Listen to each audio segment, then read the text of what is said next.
하나님께서 내려주시는 은총과 기쁨이 우리 교회 여러분들의 심령 위에 또 제 심령 위에 임하기를 소망합니다. 오늘 누가복음에서 읽은 안식일 이야기, 지난주 마태복음에서 보았던 안식일 논쟁과 아주 유사해 보입니다. 그런데 가만히 살펴보면 지난주에 봤던 이야기와 여러 가지 점에서 비슷하면서도 또 다른 누가복음만의 메시지가 이 본문에서 읽혀지는 것을 볼 수가 있습니다. 그것은 안식일에 수종병자를 고쳐주신 예수님과 그것을 지켜보는 사람들의 어떤 긴장을 초점에 두면서도 그 다음에 나오는 이야기, 혼인잔치에 청함을 받았을 때 낮은 자리에 앉으라 하시는 예수님의 권고가 이 하나의 묶음으로, 하나의 이야기로 제시되고 있다는 점에서 찾아볼 수가 있습니다. 이 이야기는 그러니까 뒤에 나오는 후반부의 혼인잔치의 이야기까지 한 묶음의 이야기로, 한 단위의 이야기로 볼 필요가 있습니다. 이야기는 안식일에 예수께서 한 바리새인 지도자의 집에 떡을 드시러 들어가셨다라고 시작을 합니다. 어느 바리새인 지도자의 집의 안식일 저녁 식사에 예수님이 초청을 받아서 가셨다는 걸 생각해 보게 됩니다. 그런데 뜻밖에도 그 자리에는 수종병에 걸린 사람이 있었습니다. 본문을 보면 그 수종병자가 예수님 앞에 있었다라고 그렇게 설명이 됩니다. 그 집이 바리새인의 집, 바리새인 지도자의 집이었고 안식일 식사를 먹는 자리였기 때문에 그곳에 그런 병자가 있었다는 사실이 좀 이상하게 생각이 됩니다. 이상한 점은 그것뿐이 아닌데요. 그곳에 있던 율법 교사들 또 바리새인들이 그 병자에 대해서 특별히 불편해하거나 뭔가 문제를 제기하지, 그러니까 직접적으로 문제를 제기하지 않는다는 점도 우리가 눈여겨봐야 할 부분이라고 생각이 됩니다. 그들은 그저 다른 곳에서처럼 예수님이 그에게 어떻게 하시나 그것을 지켜보고만 있었습니다. 예수님은 그 사람들을 향해서 이렇게 대답을 하셨습니다. 안식일에 병 고쳐주는 것이 합당하냐 아니하냐라고 질문을 던지신 것입니다. 그들은 아무런 대답을 하지 않았습니다. 그러자 예수님은 그들이 보는 앞에서 그 남자의 수종병을 고쳐주시고 그를 보내셨다라고 본문은 말해주고 있습니다. 그리고 나서 그 병자를 고쳐준 것이 합당하다는 논증을 우리가 지난주에도 들었던 말씀을 가지고 말씀하십니다. 자기의 아들이나 자기의 소가 우물에 빠졌으면 안식일이라도 꺼내주지 않느냐, 그 말씀을 하신 겁니다. 그 말씀을 듣고도 율법 교사들과 바리새인들은 아무 대답을 하지 않았습니다. 이 이야기는 이렇게 보면 지난주 마태복음 본문과 별다른 차이점이 없어 보입니다. 그런데 누가복음이 특별하게 말씀하고 있는, 특별하게 등장시키는 사람들의 면면을 생각해 보면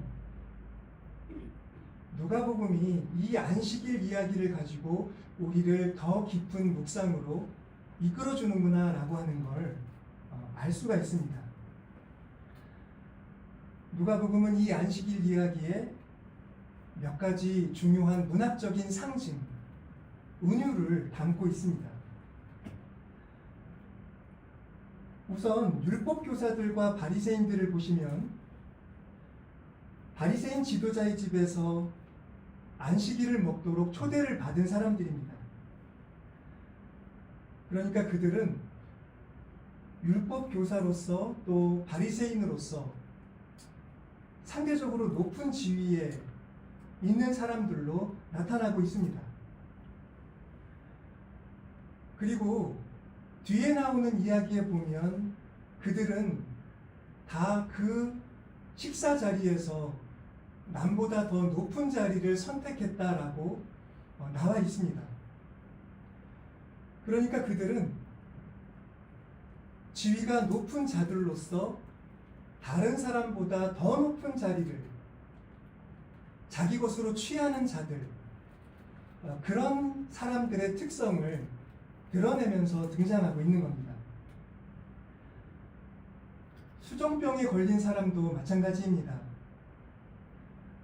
이 수종병에 걸린 사람을 우리가 다른 데서 보는 안식일에 고침받은 다른 가난한 병자들과 동일시하기 어려운 점들이 여기서 보입니다.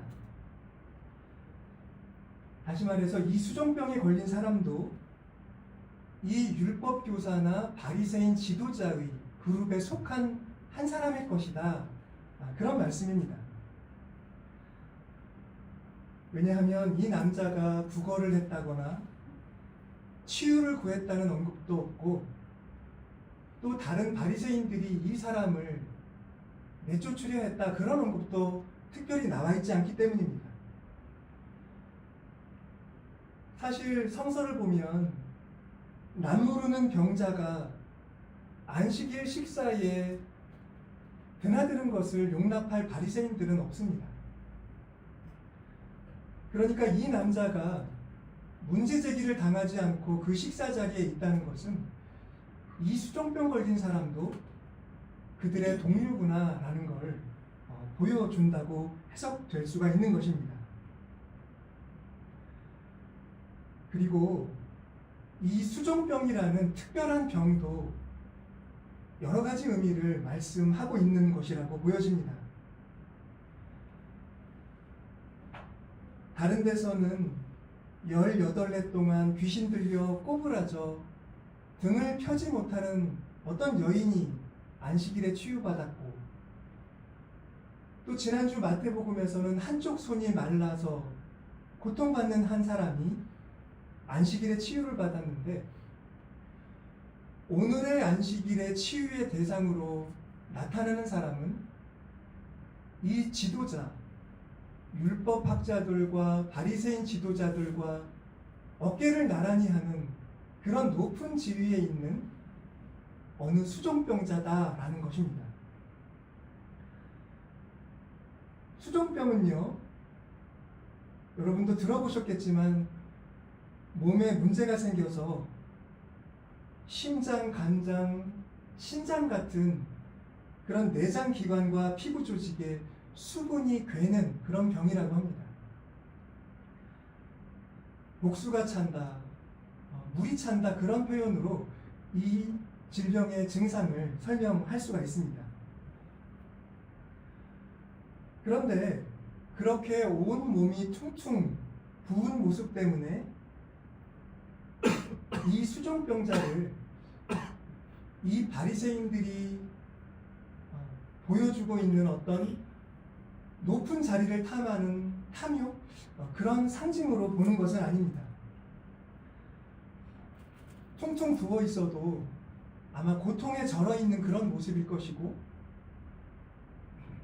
심각하면 피부가 괴사되는 그런 질병이라고 하니 외모 때문은 아니다, 이렇게 볼 수 있습니다. 그보다 더 문제가 되는 것은 이 점입니다. 수종병에 걸린 사람은 수분 때문에 온몸이 붓고 내장도 다 제 기능을 못하는 그런 고통 속에 있으면서도 물을 마시려는 욕구가 계속 일어난다고 하는 점입니다. 물을 마시면 병이 더 악화되는데도 갈증이 일어나서 물을 계속 찾는 그 모습이 이 수종병을 가지고 누가복음이 이야기하려는 바가 무엇인지를 보여준다는 겁니다. 그것은 그 사람들의 탐욕입니다. 자기가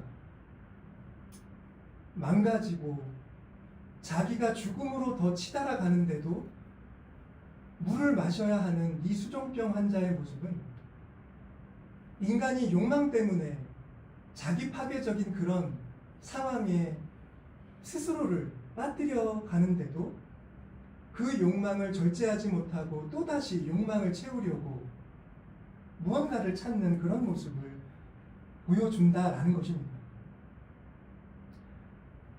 그 때문인지 고대 그리스의 철학자들은 수종병을 인간의 격렬한 욕망을 나타내는 은유로 자주 사용했다고 합니다.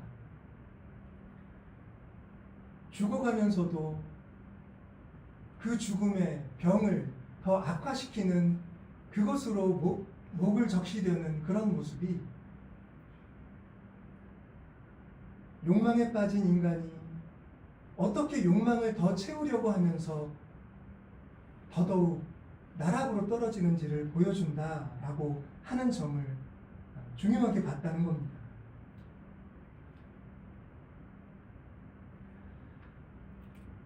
여러분, 이처럼 누가복음이 고유하게 이 안식일 이야기에 담고 있는 은유들을 염두에 두고 보면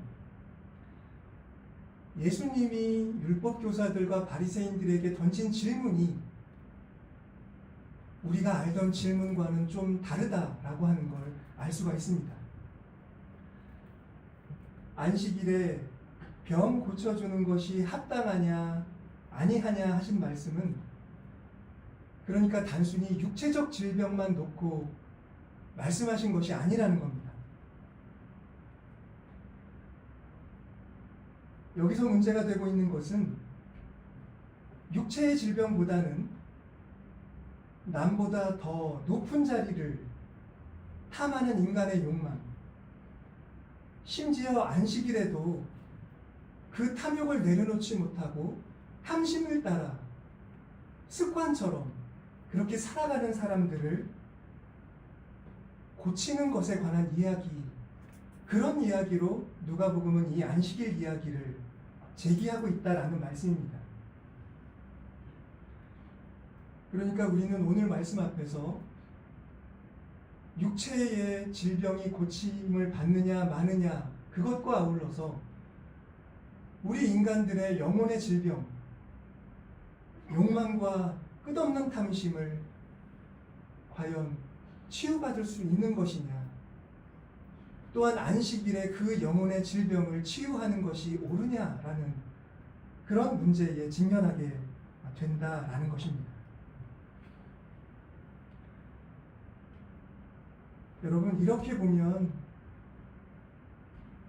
우리가 누가복음에서 읽은 후반부의 혼인잔치의 이야기도 좀 결이 달라집니다.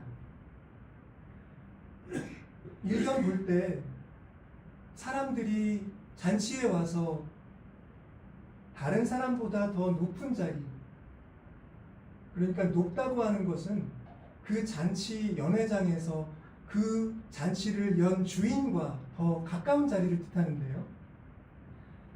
그런 높은 자리를 선택한다는 것은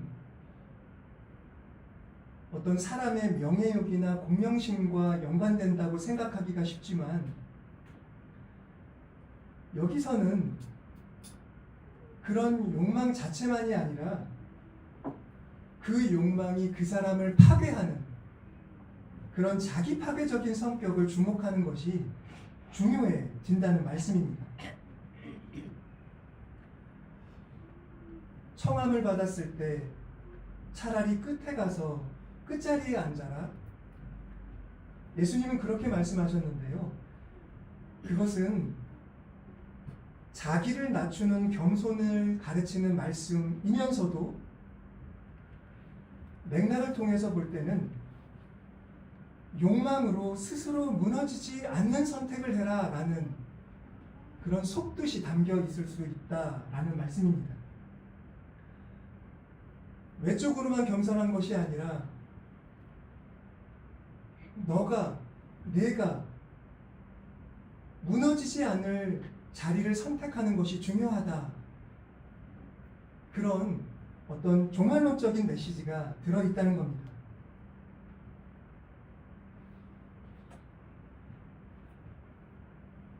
우리는 이 말씀을 다른 데서도 많이 들어왔지요. 복음서에서 예수님이 혼인잔치에 대하여 어떤 비유를 말씀하신다면 그것은 마지막에 있을 종말론적인 하나님의 심판을 나타내는 것임을 우리는 잘 알고 있습니다.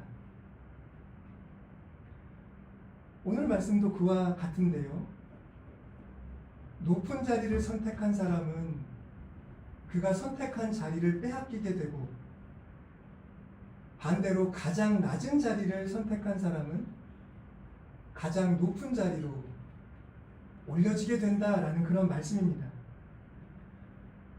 그런데 여기서 높은 자리를 선택한다, 낮은 자리를 선택한다 하는 그 선택이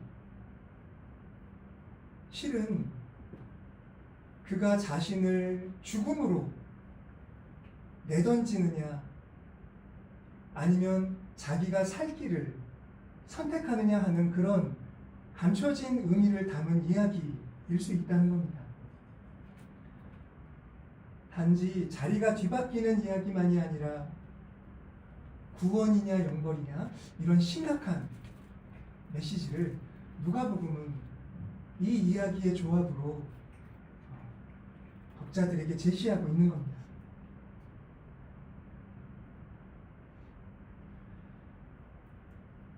여러분, 이렇게 우리가 생각하는 겸손이 그냥 우리를 어떻게 좀 더 나은 사람으로 보이게 하는 문제인 것만이 아니라 실은 우리가 끝날에 구원을 받느냐 영벌에 떨어지느냐라는 그런 심각한 사안일 수 있다는 것을 우리는 좀처럼 생각해 보지 못하지 않았나 합니다. 그러나 누가복음은 우리의 겸손이 그런 크나큰 결정적인 행위일 수 있다는 걸 우리에게 가르치고 있는 것이죠. 이런 사상은 오늘 이사야서 본문에서도 엿볼 수가 있습니다. 그 본문을 보면 하나님은 지금 통회하고 마음이 겸손한 사람들 곁에 있다라고 말씀하고 계십니다. 그런데 그들은 그냥 겸손한 사람들이 아닙니다. 17절을 보면 그들은 탐심 때문에 하나님의 심판을 받았던 자들인 것입니다. 그러니까 여기서 하나님이 가까이 계시다라고 말씀하는 사람들은 일반적인 의미에서 겸손한 자가 아니라 자기의 탐심을 뉘우친 사람들이다라는 겁니다. 그냥 겸손이 아니라 탐심과 연관된 겸손이라는 것이죠. 이런 점에서 누가복음과 이 이사야서의 말씀에서 우리는 동일한 메시지를 찾을 수가 있는 겁니다. 안식일에 병을 고쳐주는 것이 합당하냐 아니냐라는 말씀은 이렇게 읽어야 합니다. 안식일에 이 사람의 탐욕이 고침받는 것이 합당하냐? 대답은 당연히 그렇다입니다. 안식일은 사람의 몸의 병만이 아니라 그 사람의 탐심도 고침받아야 할 날이다 라고 대답을 해야 하는 것이죠. 하나님이 통회하고 겸손한 자와 함께 있다는 말씀도 마찬가지입니다. 그냥 자기를 낮추는 그런 겸손이 아니라 자기가 품었던 탐심을 뉘우치고 하나님의 뜻을 찾는 그런 겸손한 사람, 탐심을 극복한 사람, 뉘우치는 사람과 하나님이 함께 계시다. 이렇게 이 말씀을 되새겨야 한다라는 것입니다. 그러니까 메시지의 초점은 탐욕에 있습니다. 교만과 겸손은 탐욕에 진 사람의 모습을 혹은 탐욕을 극복하고 절제한 사람의 모습을 보여주는 그런 증명이 될 수가 있다는 겁니다. 탐욕과 교만이 무슨 상관이 있냐라고 우리는 질문할 수 있을 텐데요. 조금 이렇게 주석적으로 나가서 조금 그렇습니다만 야고보서가 바로 그 점을 잘 보여줍니다. 교회당에 값비싸고 아름다운 옷을 입은 사람이 들어오고 또 남도하고 가난한 사람이 들어올 때 그 사람들의 그런 외모를 보고 그 사람의 가진 것 혹은 없는 것을 보고 그 사람을 다르게 대한다면, 차별한다면 바로 그 지점에서 우리는 탐욕과 묶여있는 인간의 교만도 볼 수 있고 인간의 그런 탐욕과 묶여있는 교만을 볼 수가 있지 않을까 합니다. 화려하게 차려입은 사람 앞에서 공손해지고 좋은 자리를 권하는 사람은 사실 겸손한 사람이 아닙니다. 그렇게 착각할 수는 있겠지만 그 사람 속에서 작동하는 것은 겸손이 아니라 사실 탐심입니다. 이 사람의 부와 지위, 그것이 그를 그렇게 행동하도록 만든다는 것 말씀입니다. 가난한 자를 대하여 신경도 쓰지 않고 그냥 자리 없으면 여기 와서 앉아요 라고 이렇게 퉁명스럽게 대하는 사람이 있어도 그는 그냥 교만한 사람이 아닙니다. 그 사람 속에서는 탐심이 작동하고 있습니다. 그 탐심이 그러하여금 그 가난한 자를 그렇게 멸시하게 만드는 것이다 라는 겁니다. 그러므로 우리는 단순히 외적으로 사람들을 존중하느냐, 존대하느냐 그런 현상만을 볼 것이 아니라 탐심이 우리 속에서 어떻게 작동하고 그것이 우리를 어떻게 왜곡하느냐 그 점을 돌아볼 수 있어야 하지 않을까 합니다.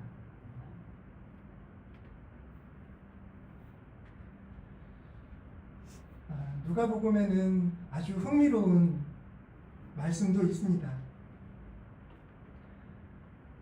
예수님은 너희 중에 누가 그 아들이나 소가 우물에 빠졌으면 안식일에라도 끌어내지 않겠느냐라고 하셨는데요. 이 끌어낸다는 말을 좀 주목해 보시면 좋겠습니다. 그와 똑같은 말이 그 뒤에 혼인잔치에서도 나오기 때문인데요. 그것은 10절입니다. 청함을 받았을 때 차라리 가서 끝자리에 앉아라. 그러면 너를 청한 자가 와서 너더러 벗이어 올라 앉으라 하리니 바로 이 부분입니다. 우물에 빠진 아들이나 소를 끌어내는 행위, 그 끌어올리는 행위가 스스로 저 끄트머리 자리를 선택하고 앉아있는 그 겸손한 사람을 높은 자리로 올라앉히는 그런 행위와 대비되고 있는 것입니다. 이것은 하나님의 구원의 행위를 상징하는 말씀일 것입니다.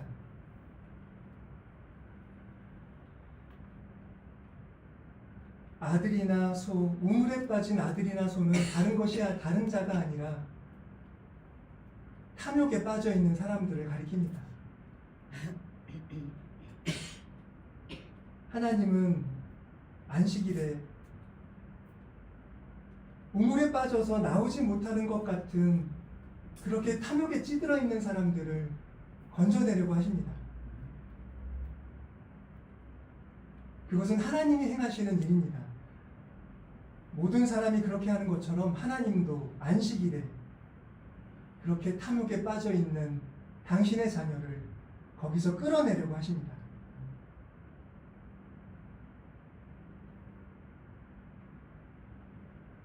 오늘 말씀은 이처럼 우리에게 우리 속에서 과연 무엇이 작동하느냐 그것을 들여다보게 합니다. 겉으로만 사람들을 이렇게 배려한다고 그것이 진정한 겸손일 수 없음을 우리 속에서 작동하는 교만이 우리를 어떻게 만드는지를 통해서 우리에게 가르쳐 주려고 합니다. 교만에 영향받지 않고 아무런 탐심이나 차별심 없이 모든 사람을 높일 수 있다면 그때야 비로소 우리는 그가 겸손한 자라고 말할 수 있을 것입니다. 하나님은 그 자를 벗이라고 부르십니다. 벗이여.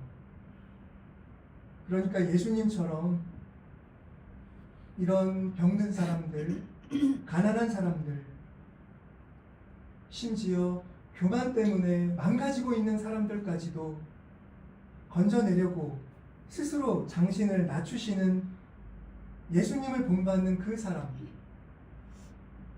사람을 예수님은 벗이라고 부르며 그를 그 낮은 자리에서, 그 끝자리에서 당신과 가장 가까운 자리로 높여주신다라고 약속하고 계십니다. 사랑하는 교우 여러분, 세상에 나가 참된 겸손이 누구에게 있는지, 혹은 탐심으로 인해 겸손한 채 하는 것이 누구에게 있는지 유심히 보시기 바랍니다. 그를 비난하라는 것이 아니라 그런 위험에 우리 모두가 처해 있다는 것을 명확히 인식하고 우리가 싸워야 하고 비워야 할 것은 이 시대의 탐욕, 끝없는 탐욕이라는 것을 명심하고 그것을 다스려 나갈 수 있었으면 좋겠습니다. 기도하겠습니다.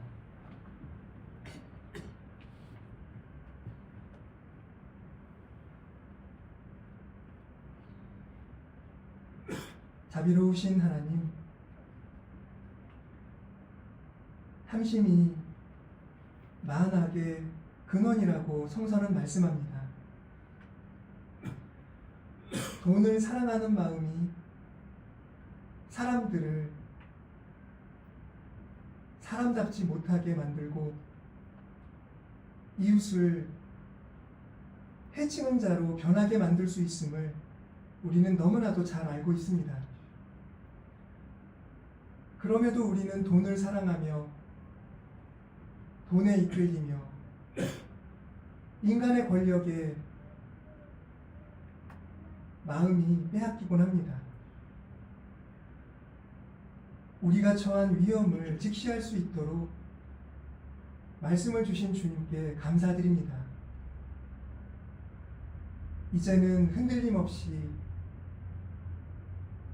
탐심으로 치닫는 저희들의 마음을 다잡고 절제할 수 있는 그런 믿음의 길을 걷고자 하오니 성령으로 함께 하시며 저희들의 탐심이 사라지도록, 탐심이 저희들을 주장하지 못하도록 주님이 같이 하여 주시옵소서. 탐욕으로 인해 사람을 해치는 일을 막는 자가 되게 해주시고, 돈이 신화를 통해 사람들을 괴롭히는 이 세상 가운데 주님은 돈이 아니라 사람들을 사랑하시고 구원하시고 고치시는 삼위일체 하나님이시라는 것을 고백하며 그 신앙을 증언할 수 있도록 인도하여 주시옵소서. 예수 그리스도의 이름으로 기도드립니다.